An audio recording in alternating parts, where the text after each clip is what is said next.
మరో breaking news చూస్తున్నాం. AP హైకోర్టులో మాచర్ల ఎమ్మెల్యే పిన్నెల్లి రామకృష్ణారెడ్డి మరో ముందస్తు బెయిల్ పిటిషన్ను దాఖలు చేశారు.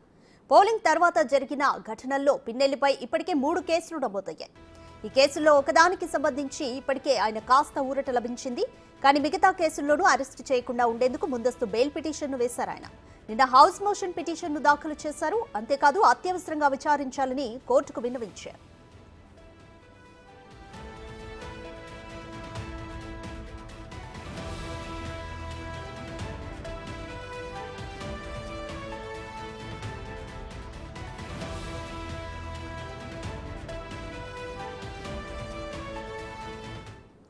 మోర్ డీటెయిల్స్ మా ప్రతినిధి శివ అందిస్తారు.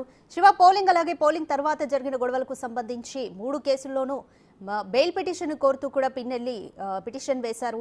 అయితే ఇందులో కూడా ఏ కారణం చూపించారు? కౌంటింగ్ రోజున ఉండాలనే కారణమేనా ఇంకేందన్నా?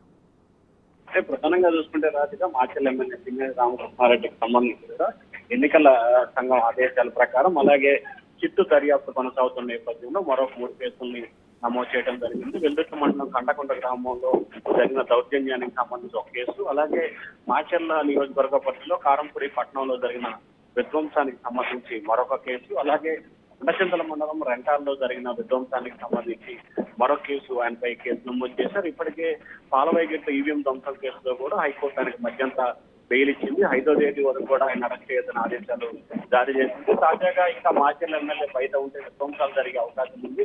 ఆయన తక్షణమే అరెస్ట్ చేయాలని ఇప్పటికే టీడీపీ నేతలు వరుసగా పోలీస్ స్టేషన్ ఫిర్యాదు చేయడం, ఎన్నికల కమిషన్ కి డీజీపీకి కూడా ఫిర్యాదు చేస్తున్న పరిస్థితి కనిపిస్తా ఉంది. అయితే మరో మాచర్ల ఎమ్మెల్యేకి సంబంధించి మరొక 3 కేసులు నమోదైన నేపథ్యంలో దీంట్లో 2 కేసులు 307 సంబంధించిన కేసులు అప్లైబుల్ చేసినట్లు కూడా తెలుస్తా ఉంది. నిన్న సాయంకాలం ఆయన హౌస్ మోషన్ పిటిషన్ ఒకటి దాఖలు చేశారు. దీన్ని ఈ రోజు ధర్మాసనం విచారణకు స్వీకరించి దీనిపై విచారణ చేపట్టే అవకాశాలు అయితే కనిపిస్తా ఉన్నాయి. ఈ రోజు వెకేషన్ బెంచ్ ఉన్న నేపథ్యంలో కూడా వెకేషన్ బెంచ్ వాస్తవానికి ఈ రోజు షెడ్యూల్ లేదు. ఒకవేళ మధ్యాహ్నం నుంచి వెకేషన్ బెంచ్ ప్రారంభమై కేసులకు సంబంధించి విచారణ చేపడుతుందా, లేకపోతే ఈ రోజు పిటిషన్ విచారణ స్వీకరించి రేపు విచారణ చేపడుతుందా అనే ఉత్కంఠ అయితే ప్రస్తుతం కొనసాగుతా ఉంది. ఈ రాధిక. Thank you Shiva.